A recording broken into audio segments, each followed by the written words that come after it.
On the morning of August 3, 2026, along a road near Prymorsk on the Sea of Azov coast, a Russian convoy was moving fuel south when Ukrainian drones appeared overhead.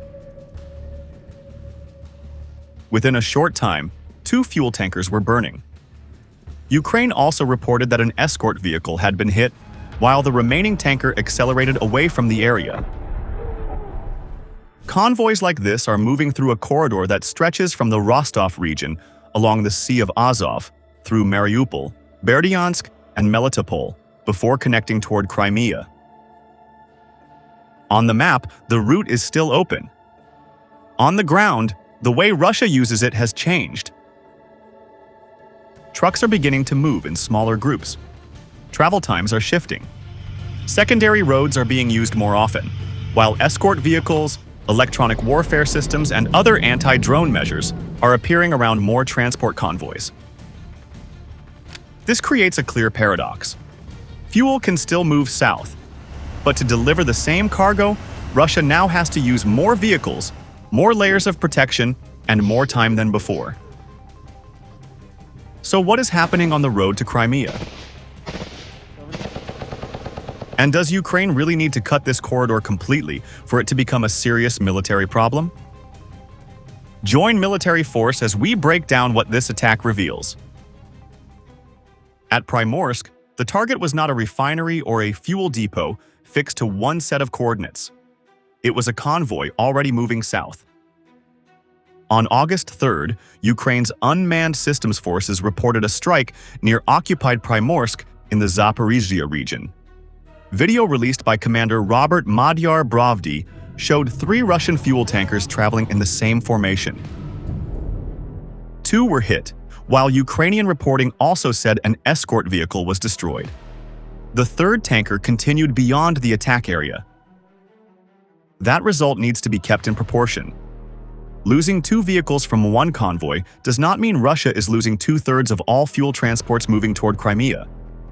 It does show that fuel can be lost while it is already in transit after the work of loading, dispatching, and moving the vehicles has begun. A tanker is also more than the liquid inside its tank. It is part of the transport capacity needed to keep supplies moving every day. When one is removed, another vehicle may have to replace it, another crew may be assigned, and another journey may be required to deliver what never reached its destination. The immediate fire is visible. The lost time and replacement burden are much harder to see. For a logistics network operating every day, this matters because replacement does not erase disruption. It transfers the burden to another truck, crew, departure time, route, and schedule. The location gives those losses greater meaning. Prymorsk sits along the occupied southern transport network, connected with the R-280 and M-14 routes, which run through the Sea of Azov corridor linking Mariupol, Berdyansk, Melitopol, and the approaches to Crimea. This land corridor matters because Russian forces in the south consume far more than fuel. Ammunition has to move forward. Damaged equipment needs replacement parts. Engineering units require materials. Vehicles need diesel and gasoline, while troops, communications equipment, and other military cargo must continue moving between rear areas and operational positions. Road transport also provides something military logistics always needs: flexibility. Trucks can leave a major route, use local roads, split into smaller groups, and deliver cargo closer to the units that need it. That makes road networks difficult to shut down completely, but it also creates a large number of moving targets spread across long distances. The Prymorsk strike therefore matters less as a spectacular loss of 2 tankers than as a snapshot of pressure being applied to a working supply line. Russia still has vehicles, roads, and other ways to move cargo south. Yet every tanker that fails to arrive creates another task somewhere behind it. The next question is, what happens when those individual losses begin changing how the entire corridor is used? Ukraine does not need to close R-280 completely to reduce its military value. A supply corridor can remain open and still become slower, less predictable, and more expensive to use. For months, Ukrainian medium-range drones have increased pressure on Russian logistics across the occupied south. According to the Ukrainian Ministry of Defense, the R-280 corridor links Rostov-on-Don with occupied Crimea through Mariupol, Berdyansk, Melitopol, and Convoy. The route supports the movement of fuel, ammunition, equipment, and other military supplies. The importance of this campaign comes from repetition. One truck destroyed on one road can be replaced. Repeated strikes across a long corridor force commanders to think about every movement and every exposed section. The result is not necessarily a closed highway. It is a highway that can no longer be used in the same way. In early June, Robert Brovdy said Russian military cargo traffic on the main route had fallen by about 71% in 2 weeks, from roughly 3,800 vehicles per day to around 1,100. That number is significant, but it needs careful interpretation. It came from the Ukrainian side and does not mean Russia lost 71% of its total logistics capacity in the south. A lower vehicle count on the main road can also mean traffic has been displaced. Some vehicles may move onto secondary roads, others may travel at night, wait for safer periods, or move in smaller groups. Rail and other routes can also absorb part of the cargo. This difference matters because disruption and destruction are not the same thing. Ukraine can reduce the efficiency of a route even when much of the cargo still reaches its destination. The real question is how much extra effort is required. Sustained drone pressure has encouraged Russian forces to change movement patterns across the corridor. Large vehicle groups can be easier to detect and more costly to lose, so convoys can be divided into smaller packets. Greater spacing between trucks reduces the chance that one attack damages several vehicles. Departure times can also shift, while secondary roads provide another way to avoid areas under frequent surveillance. These changes improve survivability, but they create new problems. Smaller groups require more movements. Secondary roads can be slower and may have lower capacity. Night movement reduces visibility, but can make coordination harder. Longer routes also increase fuel use, driver hours, and vehicle wear. The road remains available, but moving cargo becomes less simple. That complexity can build quickly across hundreds of daily journeys. If commanders must constantly adjust routes and schedules to avoid drones, logistics begins to lose some of the speed and predictability that make a major highway valuable. Russia has also increased protection around important logistics movements. Escort vehicles can carry mounted weapons. Electronic warfare systems can travel close to convoys. Mobile air defense may cover important road sections or logistics nodes, while reconnaissance assets can search for Ukrainian drones and launch teams. These measures can improve the chances that more trucks survive, but they consume military resources. A vehicle used for escort is not carrying the same cargo as a tanker. Soldiers assigned to protect a convoy are unavailable for other duties. An air defense system covering a logistics route cannot provide the same protection somewhere else. That is why the effect of the campaign cannot be measured only by burned vehicles. If Russia must use more time, more routes, more escorts, and more defensive systems to move the same amount of cargo, the corridor is already becoming more costly to operate. Among those layers of protection, electronic warfare is especially important because it can stop an FPV before the drone reaches the target. The next stage of the contest begins there, because Ukrainian drones are also changing the way they survive jamming and complete the final attack. Electronic warfare has become one of the most important defenses against FPV drones because it attacks the link between the aircraft and the person controlling it. One Russian system used for this purpose is Volnorez. Ukrainian forces have captured examples of the equipment together with technical documentation, confirming that it is designed to interfere with radio frequencies used by small drones. Its main role is to reduce or break the control and video links that allow an FPV pilot to guide an aircraft during the final stage of an attack.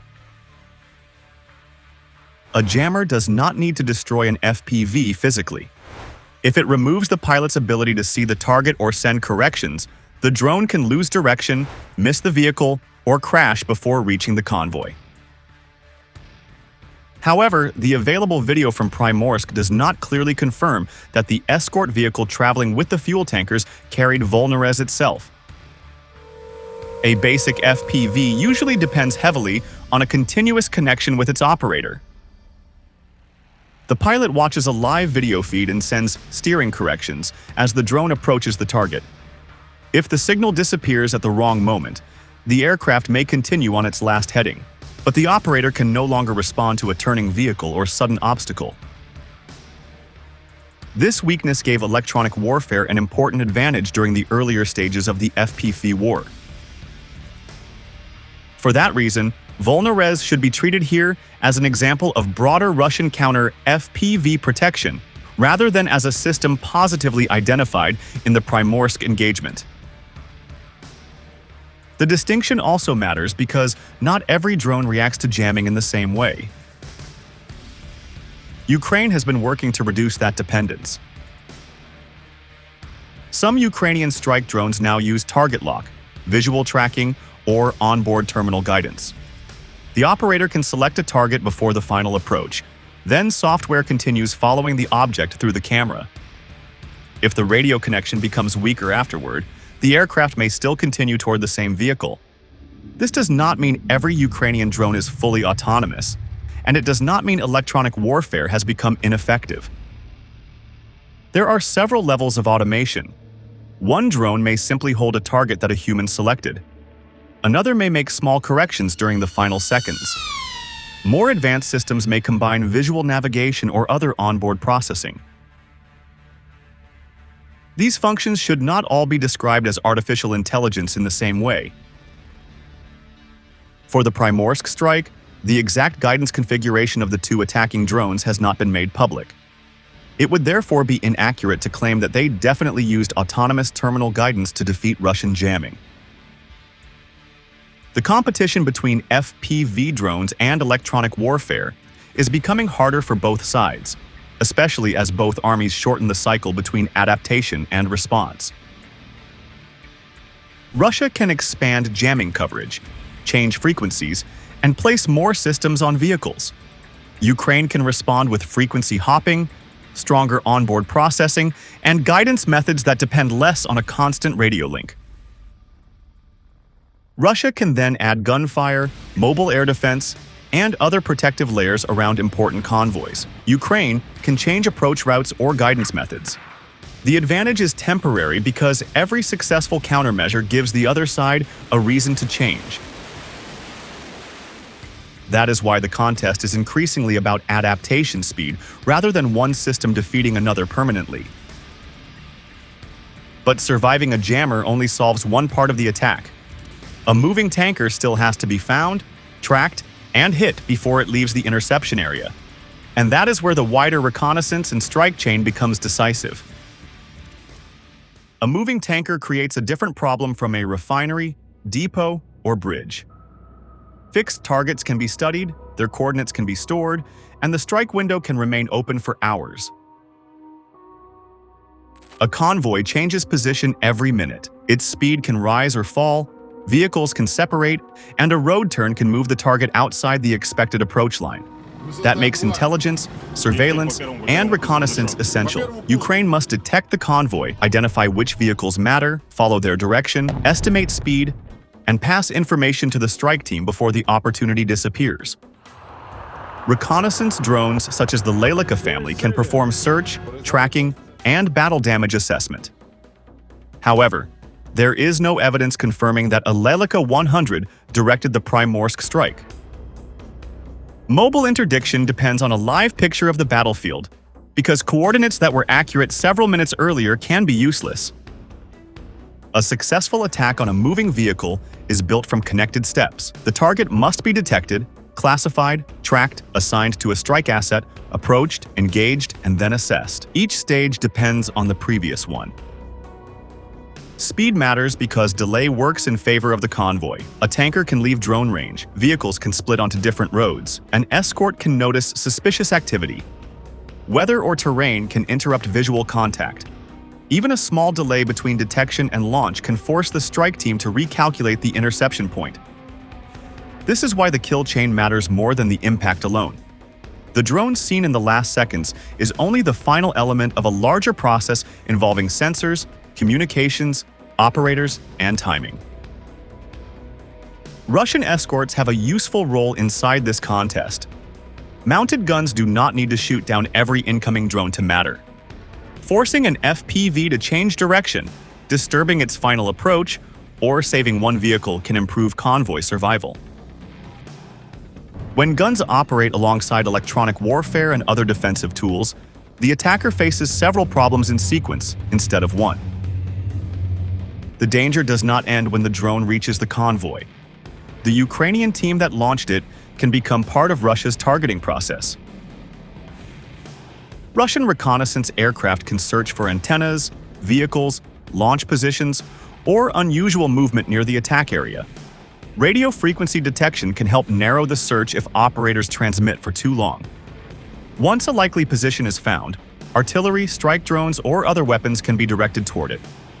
That creates a second race. Ukrainian teams need to launch, complete the attack, collect information to judge the result, and relocate before Russian forces can identify their position. Russia tries to detect the launch area, confirm it, and strike before the team disappears. The engagement near Prymorsk therefore represents more than a contest between a drone and a tanker. It is a competition between two kill chains operating at the same time simultaneously, with each side trying to compress its own reaction cycle first. Ukraine must find, strike, and move. Russia must detect, locate, and respond. Even an efficient kill chain only explains how vehicles can be removed from a road. To understand why the loss of two tankers matters beyond one convoy, the next step is to place that attack inside a fuel system facing pressure at several points. The Prymorsk strike took place while Russia's fuel system was already under pressure from repeated Ukrainian attacks on refineries, storage sites, and distribution infrastructure. Two damaged tankers did not create the shortage, but they entered a network that had less room to absorb disruption. By early summer 2026, the problem had moved beyond isolated fires at industrial sites.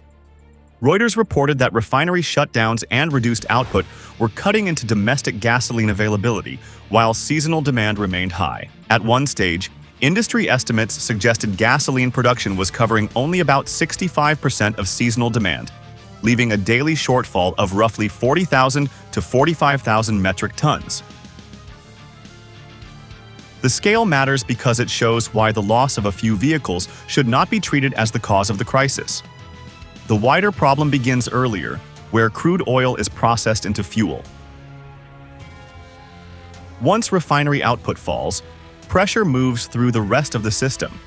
Storage reserves become more important. Regional distribution becomes harder to balance, and areas far from major refining centers can feel the effects first. By late June, President Vladimir Putin acknowledged fuel shortages in several Russian regions and said a government task force was working to stabilize supplies. Reuters also reported long queues, rationing, and sales restrictions across parts of Russia, while Crimea remained among the areas facing tense conditions. Moscow responded with measures designed to protect domestic supply. These included tighter export controls, greater use of reserves, changes to fuel standards, and increased imports from neighboring states and other foreign suppliers. This marked an important shift. The pressure was no longer limited to military units close to the front. Civilian motorists, agricultural users, transport companies, and regional governments were also competing for fuel inside the market. One of the clearest examples came in July, when Russia received about 30,000 metric tons of AI-92 gasoline from Morocco. The cargo was loaded at Tangier and moved to Murmansk before entering the domestic distribution system. That shipment was not a direct result of the Prymorsk attack, and it should not be presented that way. Its importance is broader. Russia is one of the world's largest energy producers, yet pressure on refining and internal distribution forced Moscow to bring in gasoline from abroad to help balance supply. Ukraine is applying pressure at several points in the same chain. Refinery strikes affect production. Attacks on storage sites reduce the buffer available after disruption. Damage to rail infrastructure complicates bulk movement. Strikes on road transport interfere with the final movement of fuel toward operational areas. None of these actions alone is enough to stop Russian fuel supply. Their effect becomes more serious when several layers are stressed at the same time. Even then, Russia can repair facilities, replace equipment, redirect cargo, and increase imports. The next question is how much additional effort is required to keep that fuel moving when every alternative begins to demand more resources. Ukraine has not isolated Crimea, and Russia still has several ways to keep supplies moving south. Roads remain available. Rail can carry large volumes. Maritime transport can support selected routes, and stockpiles provide protection. Russia can also replace vehicles, repair infrastructure, and bring in fuel from outside sources. The loss of 2 tankers near Prymorsk does not prove that fuel deliveries to Crimea have been cut. The more important issue is what Russia must do to keep those deliveries moving. Every adjustment carries a cost. Secondary roads can reduce exposure to Ukrainian surveillance, but they are often slower and may support less traffic. Smaller convoys reduce the number of vehicles that can be lost in one strike, yet require more journeys to move the same cargo. Night movement can make detection harder, but it complicates coordination. Protection adds another burden. Escort vehicles require crews and fuel. Electronic warfare systems need operators and maintenance. Mobile air defense units assigned to logistics routes cannot provide the same protection elsewhere. This is where logistics friction becomes the better measure of the campaign. Ukraine does not need to reduce movement to zero. A supply system can remain active while becoming less efficient. If every delivery requires more planning, longer routes, protection, and time, then the same amount of fuel reaches its destination at higher cost. That pressure also spreads beyond transport. An electronic warfare system protecting a convoy is not defending another military site. A reconnaissance drone searching for Ukrainian launch teams is unavailable for another mission. A mobile air defense unit near a fuel route may leave another priority area with less coverage. These are opportunity costs. Russia can shift resources elsewhere, but the burden does not disappear. Prymorsk shows this process on a small scale. Fuel was still moving. 1 tanker escaped. Yet the convoy operated in an environment where transport increasingly required protection, surveillance, and route changes. Russia still has major advantages in depth, infrastructure, vehicles, and rerouting capacity. Those strengths make a complete blockade unlikely from drone attacks alone. But the corridor does not need to collapse to become a military problem. If moving the same amount of fuel toward Crimea keeps demanding more vehicles, protection, and time, then the campaign will be measured in friction rather than destroyed trucks. The final question is whether Russia can keep the corridor working at a cost and speed that still meet the demands of a long war. Prymorsk does not prove that Ukraine has cut Crimea from Russian fuel supplies. It shows something narrower, but important. Mobile logistics can be reached, disrupted, and forced to operate under growing pressure. Russia is adapting through rerouting, dispersal, escorts, electronic warfare, and changes in movement timing. The corridor remains active, yet each adjustment makes the system more complex and less predictable. Road attacks are adding to refinery damage, rail vulnerability, domestic shortages, and rising imports. Together, these pressures matter more than any single strike. Russia still has depth, industrial capacity, alternative routes, and the ability to replace losses. That gives Moscow room to absorb disruption, The strategic test is whether Ukraine can keep increasing that burden faster than Russia can repair, reroute, protect, and replace. If that balance shifts, the effect will appear not in one burning tanker, but in the declining efficiency of a supply network Russia depends on. Understanding war is not about celebrating destruction. It is about seeing how technology, logistics, and political decisions shape the lives of soldiers and civilians, and why preventing wider conflict still matters. The more we understand how wars are fought, the better we can understand the true cost of peace. Subscribe to Military Force for more clear and detailed analysis of modern warfare, weapons, and global security.